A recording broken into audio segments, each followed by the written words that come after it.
फरमाते क़िल्लतुत तआम कम काना इबादत। नंबर 2 वल क़ुऊद फिल मस्जिद, मस्जिद में बैठना इबादत। बैठते हो जाकर के मस्जिद में? 5 वक्त नहीं, 5 वक्त के अलावा में अगर जरा सा टाइम मिला तो मोबाइल चलाने लगे, जरा सा टाइम लगा तो चौराहों पे बैठ करके गुफ्तगू करने लगे, जरा सा टाइम मिला तो इधर उधर जाने लगे, भागने लगे, मगर मस्जिद में जा करके नहीं बैठता। अल्लामा ज़मख़शरी लिखते हैं नबी का फरमान, अगर कोई अल्लाह का बंदा मस्जिद में जा करके बैठ जाए, कुरान शरीफ की तिलावत ना करे, खाली बैठ जाए, कलमा ना पढ़े, खाली बैठे सुभान अल्लाह अल्हम्दुलिल्लाह अल्लाहु अकबर कुछ भी ना पढ़े, नबी फरमाते हैं खाली बैठे तो जितनी सांसें लेगा हर हर सांस पर अल्लाह ताला उसे 400 नेकियां अता फरमाएगा। कितनी नेकियां बोलो? और अपना क्या हाल है? नेकियों से तो गोदाम भरे हुए होंगे, हम लोग तो इशारे पे जन्नत पहुंच जाते हैं। उससे पहले कब्र, एक मंजिल और भी है जिसका नाम कब्र, वहां पे सर्विस भी होनी है, वहां पे धुलाई डेंटिंग पेंटिंग सब होनी है। मन काला ला इलाहा इल्लल्लाह, जिसने अगर कलमा पढ़ा तो वो जन्नत में तो जाएगा, मगर उससे पहले जो मैल है वो साफ किया जाएगा, पहले धुलाई होगी। नमाज एक टाइम की पढ़ता नहीं, फजर की नमाज गायब, जोहर की गायब, असर की गायब, मगरिब की गायब, इशा की गायब। जलसे में आकर के अगर एक मर्तबा मैंने कह दिया कितना बड़ा जन्नती है, जो जन्नती हाथ उठाओ तो पूरा मजमा हाथ उठा देता है, मगर ईशा की नमाज पढ़ के नहीं आया और ज़ोहर असर की तो छोड़ो, 5 वक्त की छोड़ो, बाज तो जुमे की भी नमाज छोड़ देता है। कान खोल करके सुन लो, जब तक अल्लाह और रसूल राजी नहीं हो सकते, अल्लाह और रसूल खुश नहीं हो सकते, उस वक्त तक जन्नत का दरवाजा अगर तुम ईमान वाले हो तो खुलेगा तो, मगर कब्र में उससे पहले ठुकाई पिटाई डेंटिंग पेंटिंग और सर्विस होना बहुत लाजमी। जरा गौर करना मेरी बातों पर, थोड़ी कड़वी रहेंगी मगर मैं इधर आदर की नहीं, कुरान और हदीस के दायरे में बोल करके जाऊंगा। अगर आप थोड़ा सा काम करें, छोटी छोटी नेकी करें, अल्लाह ताला उसे कबूल कर ले तो वो बड़ी नेकी से ज्यादा काम करती है। ऑफर ढूंढते हो ना मोबाइल में, कुरान शरीफ में ढूंढा करो, हदीस में ढूंढा करो। अजी तुम्हें क्या पता कुरान शरीफ कहाँ? बाज के घर में हजरत 8-8 दिन हो जाते हैं, 8-8 दिन कुरान शरीफ के जुज़दान पे धूल चढ़ती होती, खोल के नहीं देखता, और जल से मत फूल खुदाए जन्नत हमारे अब्बा की, जलसे में आकर के नारा लगा लिया जन्नत हमारे बाप की। मेरे नबी ने सिद्दीक अकबर से कह दिया था तुम जन्नती हो, हजरत उमर से कह दिया था तुम जन्नती हो, उस्मान गनी से कह दिया था तुम जन्नती हो, मौला अली से कह दिया था तुम जन्नती हो।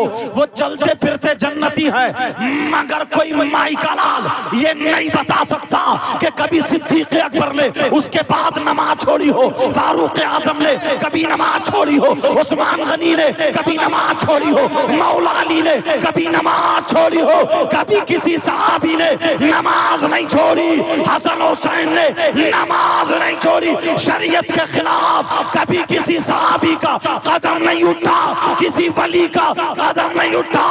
जिम्मेदारी से कहता हूँ पूरी दुनिया के मौलवियों से टकरा लेना, मैं बिक्री का मौलवी नहीं हूँ, पूरी दुनिया के मौलवियों से टकरा लेना। अगर गलत साबित कर दो तो करबला में भी हमारे ही कटे थे, हम भी यही कटेंगे।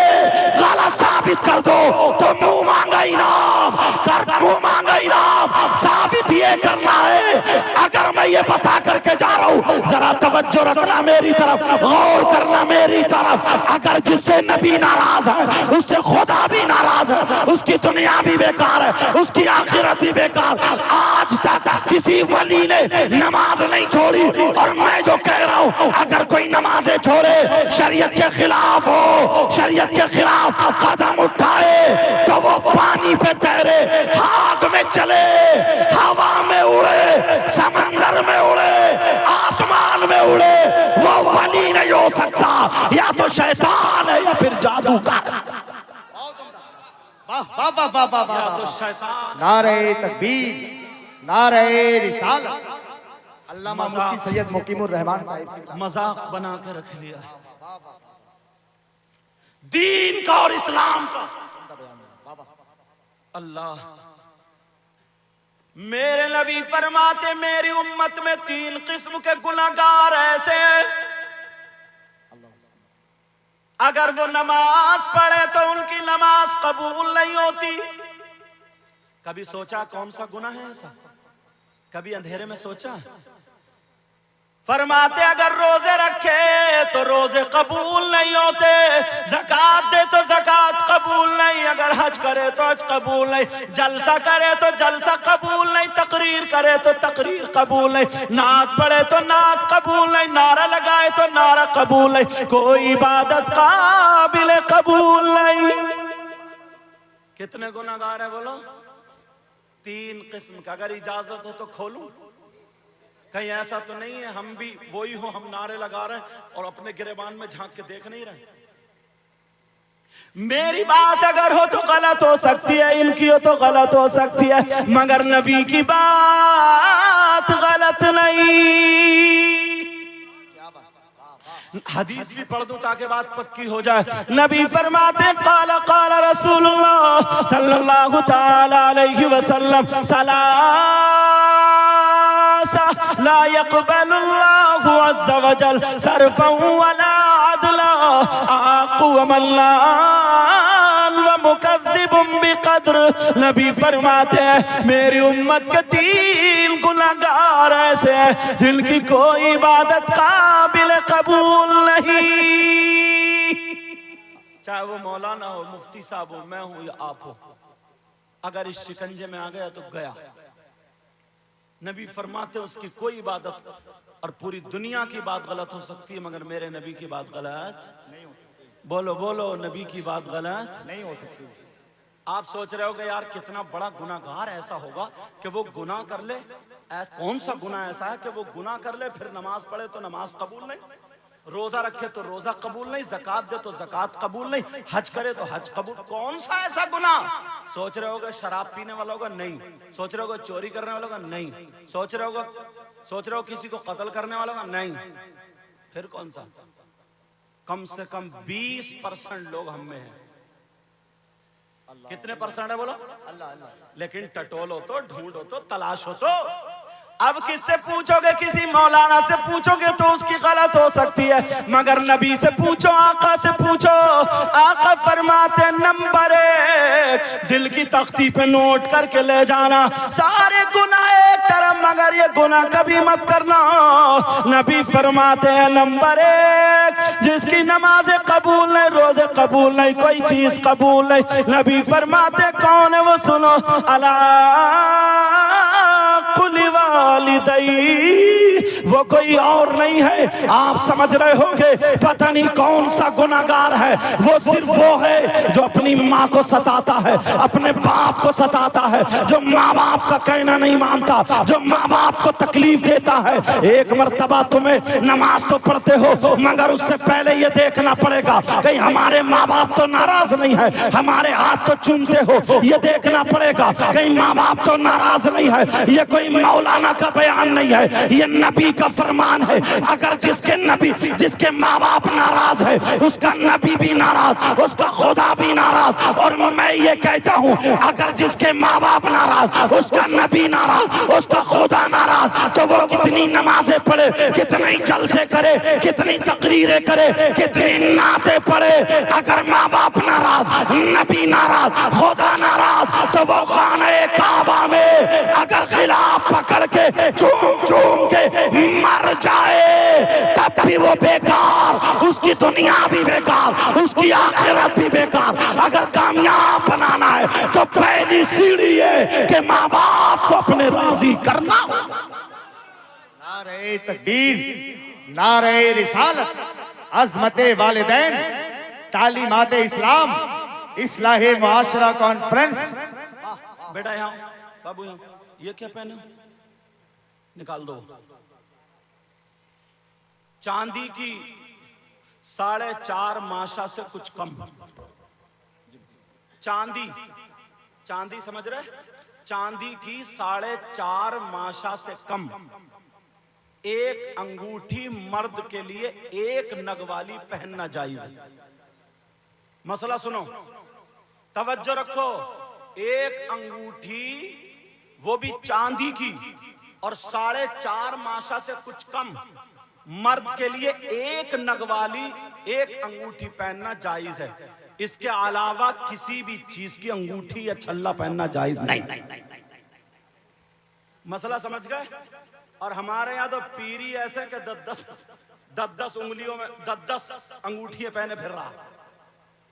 बाज का नग ही ना होता इतना मोटा मसला। लेकिन मैंने बता दिया, अमल करना ना करना वो आपकी बात। 4.5 माशा से कुछ कम एक अंगूठी चांदी की, और वो भी एक नग की, मर्द के लिए पहनना जायज है। इसके अलावा ना सोने की, ना गिल्टी की, ना तांबे की, और ना लोहे की, ना किसी चीज की, ना छल्ला पहनना जायज है, ना अंगूठी पहनना जायज है। अब मसला ये, वो एक बच्चा आया हमारा, हमें तो ही बताना है भाई, अगर हम नहीं बताएंगे तो कौन बताएगा। इसलिए ये आया तो ये काम भी हो गया यार, उसके जरिए मसला भी आपको मालूम हो गया। नबी ने फरमाया उतलुबुल इल्म मिनल महदी इलल लहद, इल्म हासिल करो माँ की गोद से गोर तक, मरने तक, कब्र तक। नबी ने फरमाया 5 चीजें इबादत में से नंबर 1 क़िल्लतुत ताम, कम खाना इबादत। नंबर 2 वल क़ुऊद फिल मस्जिद, मस्जिद में बैठना इबादत। नंबर 3 वल नज़रु इलल काबा, काबे को देखना इबादत। नंबर 4 वल नज़रु इलल मुसहफ, कुरान पाक को देखना इबादत। नंबर 5 वल नज़रु इलल आलिम का दीदार करना इबादत। ये हदीस मैंने इसलिए पढ़ी थी। क्या करना बोलो? आलिम का दीदार करना। और ये मेरी बात नहीं है, नबी की बात है। नबी फरमाते हैं इबादत। तुम लोग चाहते हो बहुत सारी नेकियां कमा लें, एक ऑफर दूं तुम्हें, सुनना चाह रहे हो? काम बहुत आसान है, बहुत आसान है। 1 रुपया नहीं लगेगा। अगर कोई 1 क्विंटल सोना अल्लाह की राह में अगर खर्च करे तो कितना सवाब? बहुत ज्यादा। और अगर कोई 1000 क्विंटल अल्लाह की राह में सोना सदका करे तो और ज्यादा सवाब है। मगर 1000 नहीं, हजारों क्विंटल अल्लाह की राह में सोना सदका करने का सवाब मिल जाएगा।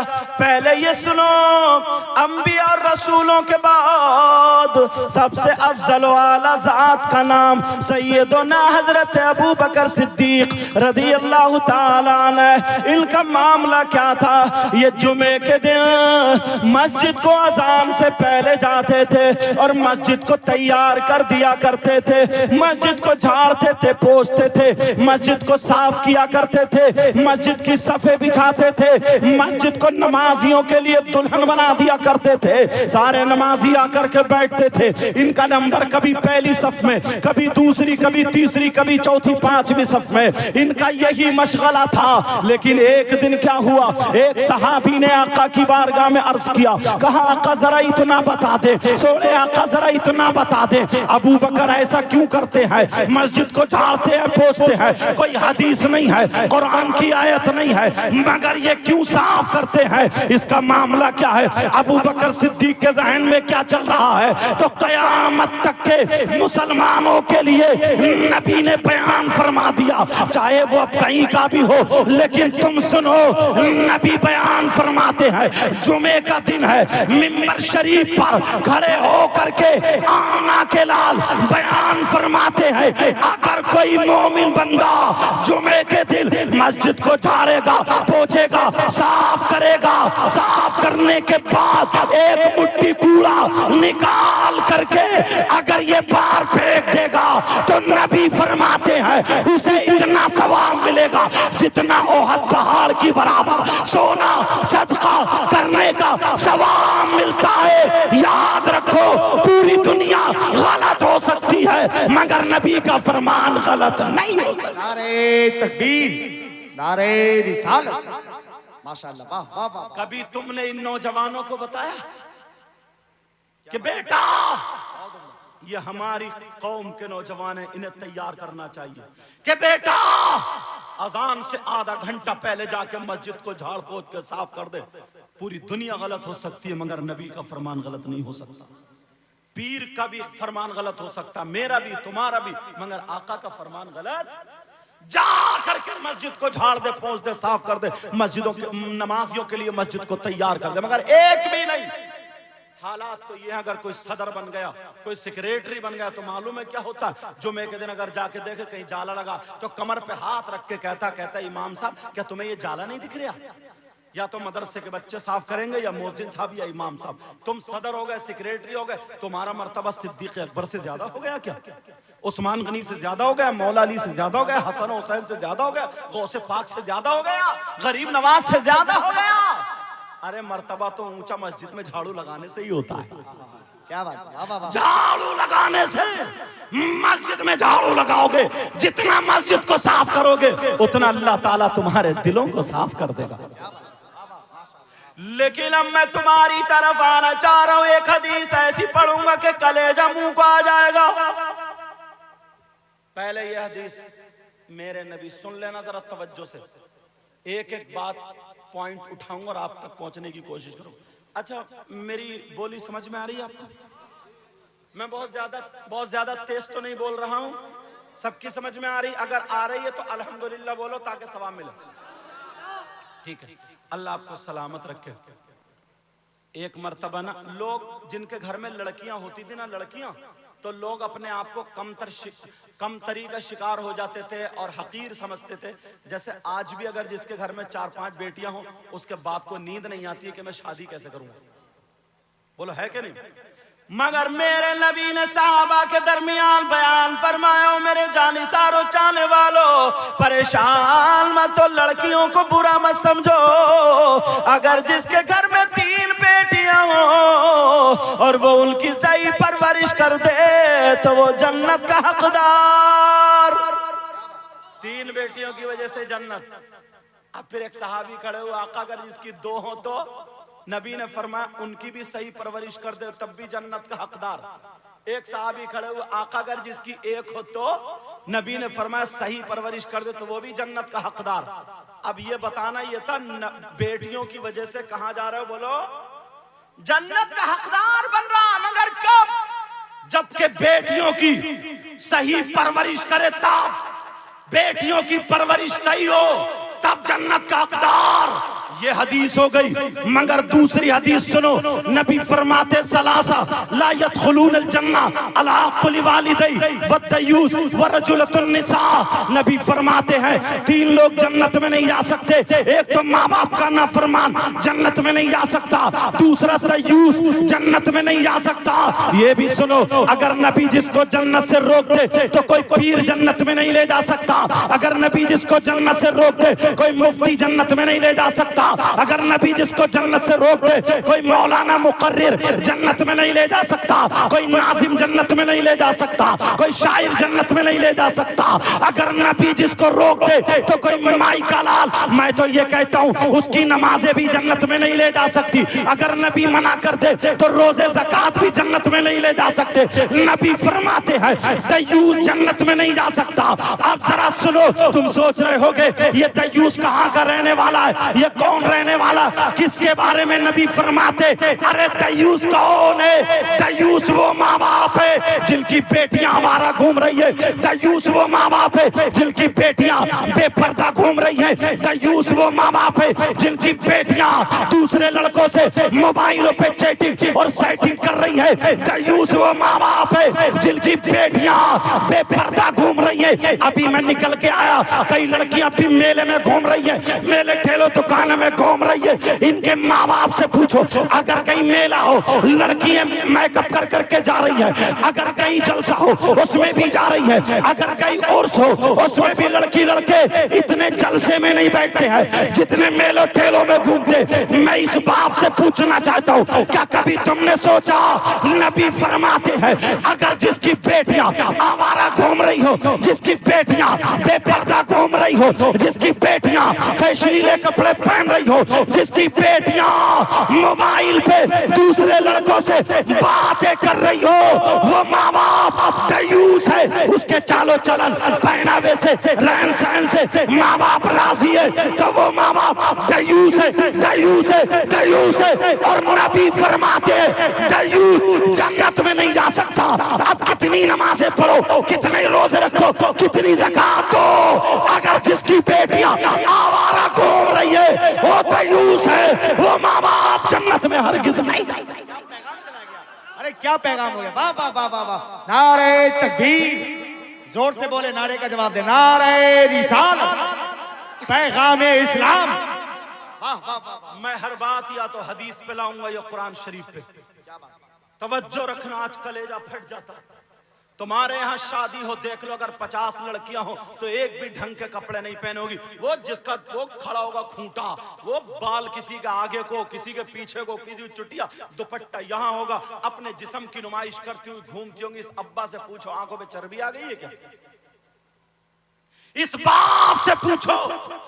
हजरत अभी मुहर्रम शरीफ निकले, कलेजा फटता। 10 तारीख को मालूम है क्या होता है? तुम्हारे यहाँ भी करबला होगी, है कि नहीं? उसमें मेला भी लगता होगा, मालूम है आपको? 10 तारीख में क्या हुआ था? सैयदा फातिमा के पोते पोतियां करबला में इतना जुल्म उन पर ढाया गया। इमाम हुसैन के बच्चों को शहीद किया गया। 6 महीने के बेटे अली असगर, उनको शहीद किया गया। हम इतनी नस्लों के बाद सैयद हैं। इमाम मूसा काजिम की औलाद में से ये फकीर है। इतनी नस्लों के बाद सैयद हैं। उलमा हमारे हाथ चूम रहे, तो वो तो डायरेक्ट हुसैन पाक के बेटे। इमाम हसन के बेटे हजरत कासिम, उनकी लाश पे घोड़े दौड़ा दिए गए। सैयदा ज़ैनब के 2 बेटे ओन मोहम्मद छोटे छोटे थे, उनको टुकड़े टुकड़े कर दिया गया। करबला के मैदान में हुसैन की सगी बेटी, जिनका नाम हजरत सकीना, उर्दू में अरबी में सुकैना आता है, उनके मुंह पे जालिम ने इतनी जोर से तमाचा मारा, चीख निकल गई थी, जमीन कांप गई, आसमान लरस गया। ये इन लोगों ने क्या हुआ था 10 मुहर्रम को? सैयदजादियों के हाथ बांध दिए गए, खेमों में आग लगा दी। इमाम ज़ैनुल आबिदीन हुसैन पाक के सगे बेटे 3 दिन से भूखे प्यासे, बुखार भी था, जुब्बा पकड़ के खींच के इतने कोड़े बरसाए, इतने कोड़े बरसाए, इतने कोड़े। जमीन और आसमान और जितने फरिश्ते वो सारे देख रहे, गवाह है सारे के सारे। 10 मुहर्रम को क्या हुआ था? और तुम्हारे यहाँ 10 मुहर्रम को क्या होता? तुम्हारे यहाँ झूले झूले लगते हैं मेले में।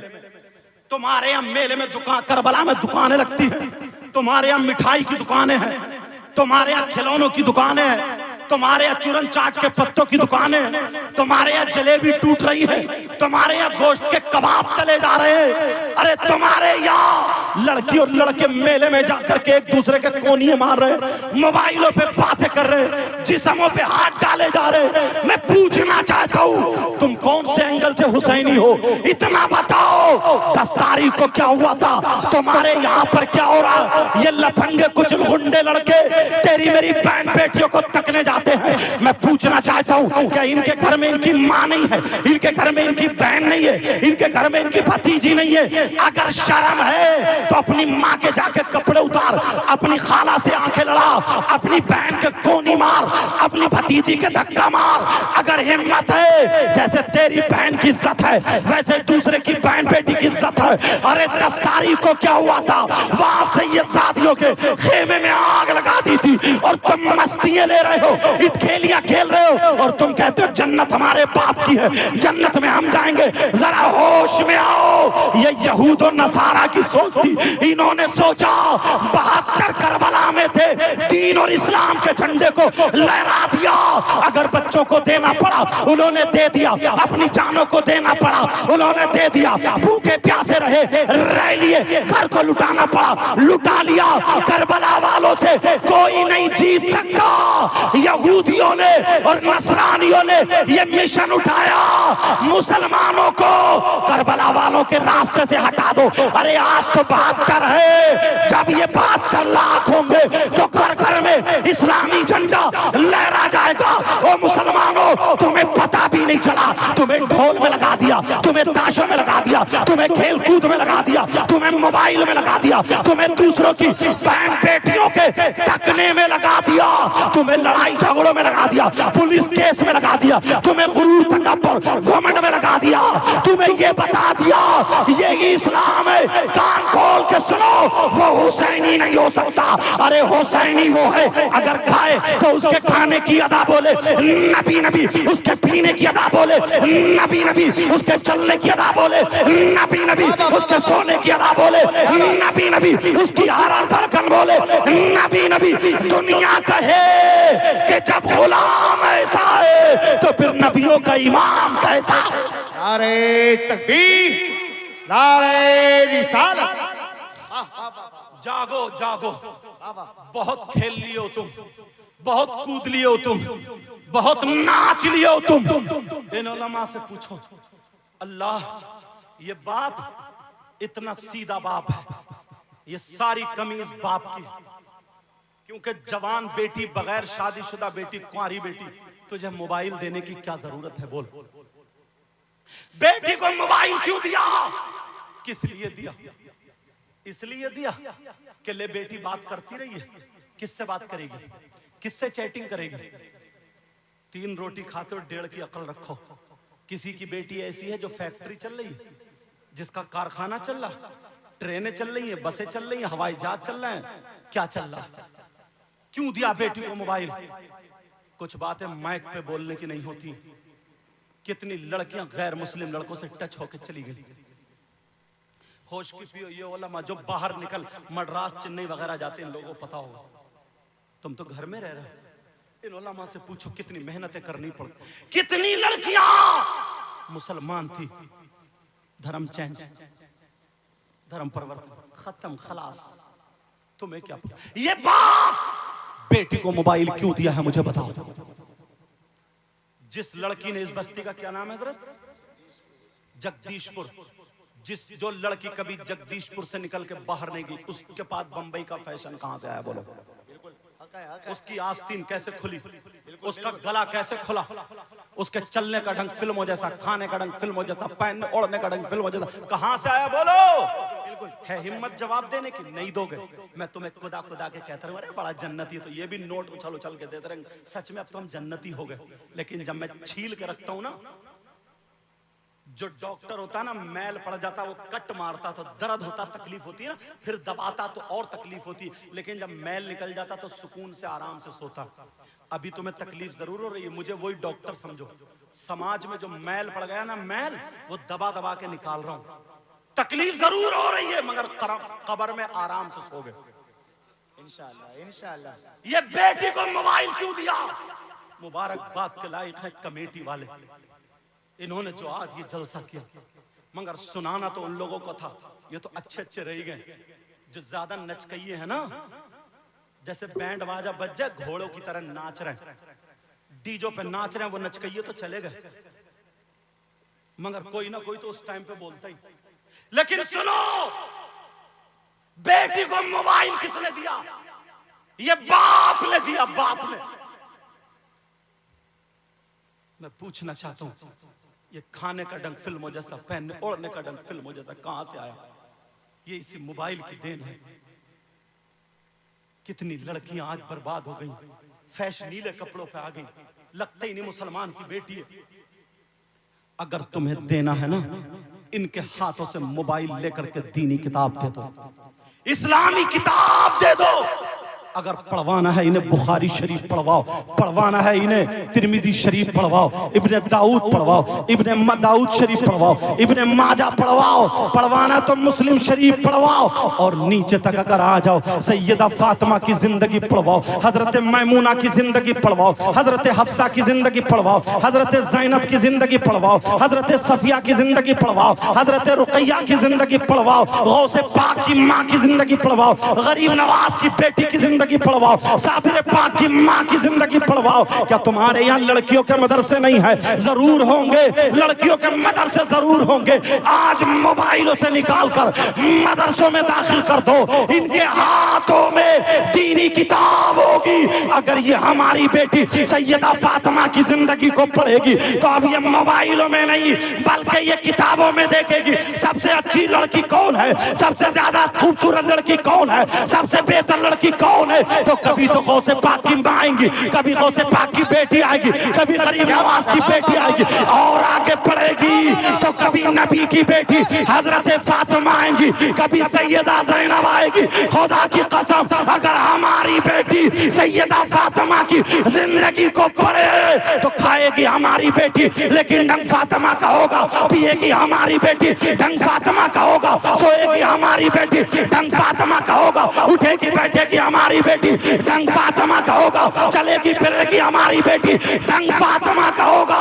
अगर ऐसी बेटी बाप के घर में हो तो बाप के लिए रहमत बनती है, और अगर जब शौहर के घर में जाए तो शौहर के लिए नेमत बनती है, और जब माँ बने तो औलाद के लिए इसके कदमों के नीचे जन्नत होती है। नारे तकबीर, नारे रिसालत, पैगामे इस्लाम, मजहबे इस्लाम, हजरत अल्लामा मुफ्ती सैयद मुकीमुर रहमान साहिब किबला।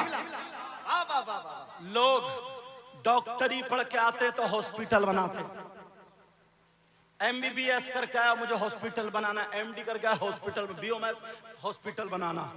लोग वकालत पढ़ के आते हैं, एडवोकेट हो गया, अब वो वैसे केसेस देखता है। जो सीख क्या है, जो पढ़ क्या है, ये आलिम लोग पढ़ के आते हैं। तुम्हारे यहाँ का एक बच्चा, मुझे नाम मालूम नहीं है, शायद मैंने पूछा भी था, उनका नाम मोहम्मद तुफैल तो नहीं है। उन्होंने हॉस्पिटल नहीं बनाया, नजर में आया कि अगर लड़की हमारे इलाके की, हमारे गांव की, अगर उस तक दीन पहुंच, ऐसा नहीं है सारी लड़की जो फैशनीले कपड़े पहने पड़ी ये सब गलत है, गलत नहीं है, बस इनको देखा इनको देखा इनको देखा मैंने भी पहन लिया, सही है, सही हक है। ये मामला ज्यादा है। इन्होंने आकर के शोरूम जूतों का नहीं खोला, कपड़ों का नहीं खोला, मदरसे से पढ़ के आए। इन्होंने अपने गांव को पहले देखा, सुधारना कहां से, चलना कहां से है। इन्होंने लड़कियों का मदरसा खोल लिया। अब तुम इस लायक भी नहीं है जो बच्चियों को अपने भेज दो। और मैं इतना जरूर कह के जाऊंगा, उन्हीं लड़कियों से जो आलिमा है उनसे महीने में या 15 दिन में एक प्रोग्राम औरतों का जरूर रखा जाया करे, घर घर जा करके हफ्तावारी या 15 दिन में या एक महीने में, ताकि उन तक पर्दे की बातें पहुंचे। कौन है जो बाप बताएगा? बाप आलिम है फिर भी वो मसला बेटी को नहीं बता सकता, बाप मुफ्ती है फिर भी वो मसला बेटी को नहीं बता सकता जो मैं बताऊंगा। बताओ, अगर लड़की बालिग हो जाए तो अब उसे कितने दिनों, उसको जब खून आता महीने में नापाक होती है तो कितनी किस्म का खून होता। अगर हैज आएगा, हैज बोलते किसको, कम से कम की मुद्दत इसकी 3 दिन की, ज्यादा से ज्यादा 10 दिन की। ये कौन बताएगा उसको पाक रहने का तरीका? बेटी कैसे कपड़े पहनोगी, कैसे कपड़े पहने जाएंगे, इन दिनों में तुम क्या कर सकती हो, कुरान को हाथ लगा सकती हो या नहीं, नमाज पढ़ सकती हो नहीं। ये बाप अगर मुफ्ती भी तब भी अपनी बेटी को नहीं बताया, क्योंकि ये शर्म की बात है। लेकिन एक आलिमा बताएगी, आलिमा बताएगी। बहुत सारे मसले ऐसे हमारे जहन में हम जलसों में बता नहीं पाते, बोल नहीं पाते, क्योंकि शर्म की बातें बोल नहीं पाते, लेकिन ये आलिमा बताएगी। अब वो आलिमा से जो हमारे घर की माँ बहन सीख जाएगी, वो अपनी बेटियों को बताएगी। ये माँ की जिम्मेदारी 15-15 साल की हो गई, 18-18 साल की, उनकी चुटियां बनाना सीख गई, मेकअप करना सिखा दिया, लाली लगाना सिखा दिया, मगर पाक रहना नहीं सिखाया। पाकी में कितने दिन नमाज पढ़ सकती और नापाकी में कितने दिन नहीं पढ़ सकती, ये नहीं बताया 3 दिन से अगर कम आए तो नमाज पढ़ेगी नहीं पढ़ेगी, 10 दिन से ज्यादा अगर खून आए तो नमाज पढ़ेगी, ये नहीं बताया। बस लाली मेकअप ये कौन बताएगा? ये जो अब मदरसे खुल रहे हैं और ये जितने मस्जिदों में पढ़ाते हैं, मदरसों में पढ़ाते हैं, ये कपड़े की दुकान नहीं खोले, ये वो दुकान खोले दीनी और इस्लामी फैक्ट्री, इस्लामी, जहां से हाफिज कुरान बनते थे। और इस मदरसे से मुझे पता चला एक बच्चा हाफिज कुरान हुआ। क्या बात? हाफिज कुरान, एक बच्चा हाफिज कुरान हुआ। अल्हम्दुलिल्लाह, ये तुम्हारे लिए एक प्रोडक्ट हो गया, तुम्हारे लिए एक दरख्त हो गया, तुम्हारे लिए ये एक बैंक में खाता खुल गया। अब जहां जहां ये कुरान सुनाने जाएगा, जहां जहां ये पढ़ने जाएगा, इसे सवाब मिलेगा। तो जिसने इस मदरसे को देखा होगा, जिसने इस मदरसे में मदद की होगी, जिसने इस मदरसे में काम किया होगा, इस बच्चे को जिसने पढ़ाया होगा, पढ़वाया होगा, उन सबको सवाब मिलेगा। जिसने खाना खिलाया होगा सबको सवाब मिलेगा। लेकिन चलो, अब मैं जो बता रहा था तुम ठंडे ना हो जाओ, कई बात निकल ना जाए। बताओ बातें समझ में आ रही है नहीं? दूसरी बात एक और लेके चलता हूँ, एक और उठाता हूँ। इस वक्त में सिर्फ यही बता सकता हूँ, क्योंकि आप लोग 2 तो बज ही चुके होंगे। इस वक्त में वैसे ही नींद का गलबा हो जाता है, आदमी थक भी जाता है, सुनते सुनते भी थक जाता है। मगर मेरी आदत नहीं है कि इतने हाथ उठाओ, इतने कूदो, इतने कूदो नहीं। अल्लाह के वास्ते बस सुन करके अमल करने की जरूर नियत कर लेना, अमल करने की नियत जरूर कर लेना। अब मैं पूछना चाहता हूँ, तुमसे एक सवाल करना चाहता हूँ। सारे लोग मेरी तरफ को तवज्जो दो। सवाल ये है, बताओ तुमने कोई शख्स ऐसा देखा है, कैसा कि वो बेटा हो, अपनी माँ का लाल हो, अपनी माँ का सपूत हो, जो अपनी माँ का बेटा हो, मगर वो बेटा कैसा हो, जो अपनी माँ पे गलत नजर डालता हो, अपनी माँ के साथ मुंह काला करता हो, अपनी माँ के साथ गलत हरकत करता हो। मेरा इशारा समझ गए होगे। मगर कौन बेटा ऐसा है जो अपनी माँ के साथ जिना करे? अगर तुम्हें कोई ऐसा शख्स मिल जाए, बोलो आज तक तुमने देखा कोई ऐसा? नहीं देखा ना बोलो, नहीं देखा ना बोलो, हाँ या ना बोलो, नहीं देखा ना। अगर तुम्हें मिल जाए तो बोलो उससे दोस्ती करोगे, हाँ या ना करो, ताकि मुझे पता चले। बोलो उससे दोस्ती करोगे? अगर तुम्हें मिल जाए उससे रिश्तेदारी करोगे? अगर तुम्हें मिल जाए उसके गले में हाथ डाल के घूमोगे?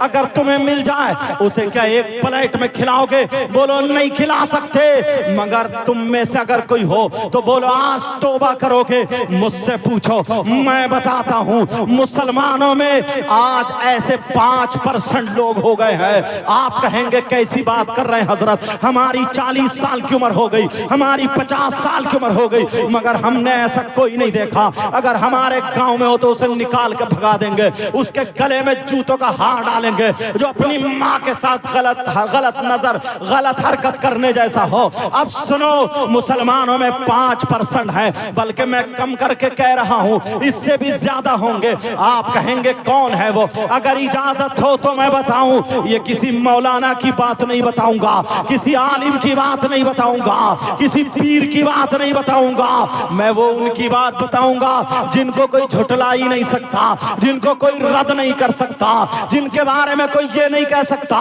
कि मैं इनको नहीं मानता हूँ। अरे वो कौन है? वो हमारे आका मुहम्मदुर रसूलुल्लाह सल्लल्लाहु ताला अलैहि वसल्लम फरमाने वाले हैं। आका क्या फरमाते हैं? अब नबी का फरमान सुनो, तवज्जो से सुनना।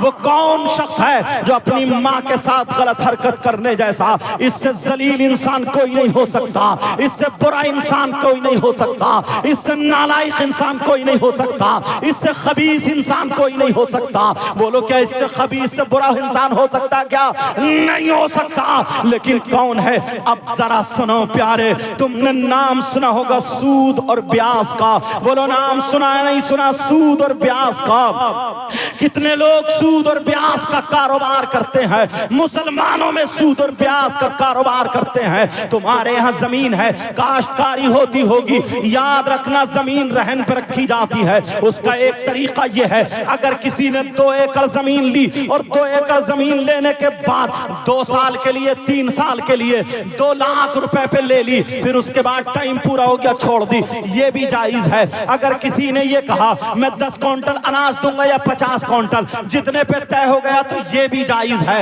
और अगर किसी ने ये कहा लो 2 लाख रुपए ले लो और जमीन मुझे दे दो, जब पूरे के पूरे तुम मुझे 2 लाख वापस करोगे तब मैं तुम्हारी जमीन छोड़ूंगा, ये नाजायज और हराम है, ये नाजायज और हराम है। इसको तुम क्या बोलते हो खुद समझ लेना।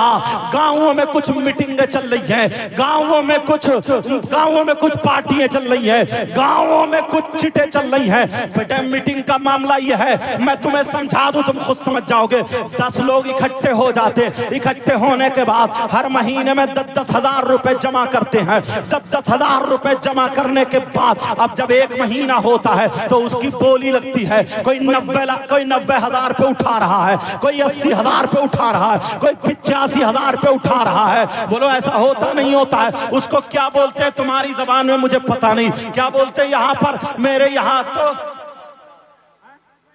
कमेटी, हाँ मेरे यहाँ तो उसको मीटिंग या कमेटी कह लो, चलो कमेटी बोलते हैं। अगर किसी ने कमोबेश के साथ की है तो ये भी नाजायज और हराम है।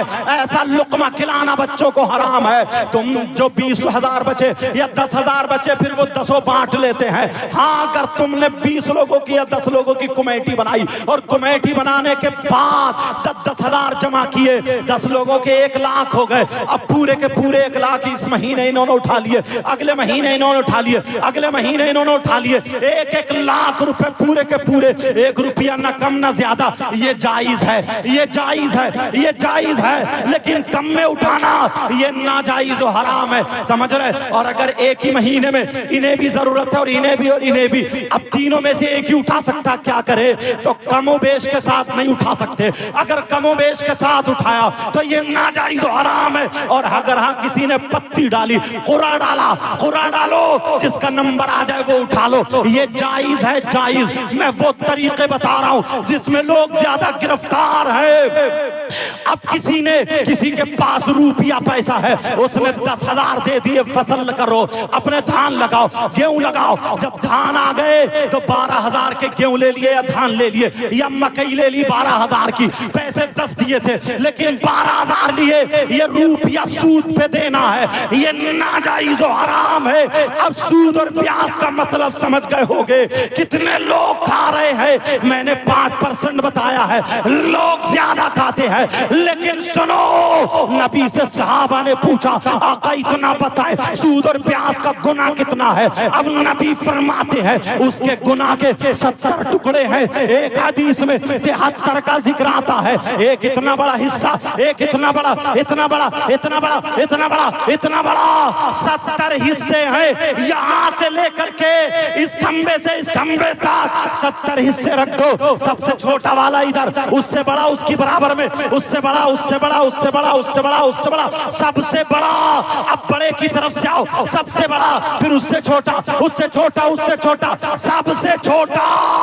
ये 70 हिस्सों में सबसे छोटा वाला हिस्सा नबी फरमाते हैं सूद और ब्याज के 70 हिस्से गुनाह है। उन 70 हिस्सों में से सबसे छोटा वाला हिस्सा उसका पाप और गुनाह ऐसा है जैसे सगे बेटे का माँ के साथ जिना करना, सगे बेटे का माँ के साथ मुंह काला। आज के बाद कोई हराम का लुकमा खाएगा? बोलो सारे लोग हाथ उठाओ। इसलिए ये हाथ गवाह बनते हैं, उलमा इसलिए उठा ले ताकि इनके सदक़े में दुआएं कबूल हो जाएं। सारे लोग हाथ उठा करके पक्के सच्चे दिल से दुआ करो प्यारे, पक्के सच्चे दिल पिघला। अगर तुम रस्मन उठा रहे हो जैसे उठाते हो शायरों को, तो बिल्कुल मत उठाना। और अगर अल्लाह से डर के उठा रहे हो, पक्की सच्ची तौबा कर रहे हो, बोलो या अल्लाह आज से हम हराम का लुकमा नहीं खाएंगे, अपने बच्चों को चटनी से खिला लेंगे, नमक से खिला लेंगे, एक दिन भूखे रह लेंगे, मगर हराम का लुकमा, सूद और ब्याज का लुकमा हरगिज नहीं। बोलिए इंशाअल्लाह। समझ में आ रही है बात? मैं इसलिए हाथ उठाता हूँ, अल्लाह बरकत फरमाए। प्यारो, बहुत हमारे गुनाह, बहुत गुनाह, बहुत ज्यादा गुनाह। एक मर्तबा शरीयत मुस्तफा के आईने में जाकर के देखो। तुमने ये जो तौबा की है ना, और मेरी बहनें पर्दे की आड़ में, ऐसा नहीं है कि सारी लड़कियां गलत हैं। बात बात ऐसी है ना, उसकी तारीख सुनहरी हरफों से लिखने की। एक लड़की की जिंदगी तुम्हें सुना दूं, बोलो सुनना चाह रहे हो? एक लड़का है, जैसे ये तुम्हारा गांव, खत्म कर दूं या सुना? बोलो। एक लड़का तुम्हारे यहाँ, तुम जैसे तुम्हारी बस्ती ना, ऐसे ही बस्ती थी। एक लड़का इतनी नमाज पढ़ता, इतने रोजे रखता, इतना अच्छा जो दुआ करता कबूल हो जाती है। लोग उससे सर पे हाथ रखवा रहे हैं। नौजवान इतना प्यारा, और उसका अंदाज क्या था बताऊं? सुनो भाई, बात मत करो। वो अपने हाथों में आग ले लेता है, उसके हाथ नहीं जलते। मेरा चांद, मेरा चांद, उसके हाथ नहीं जलते।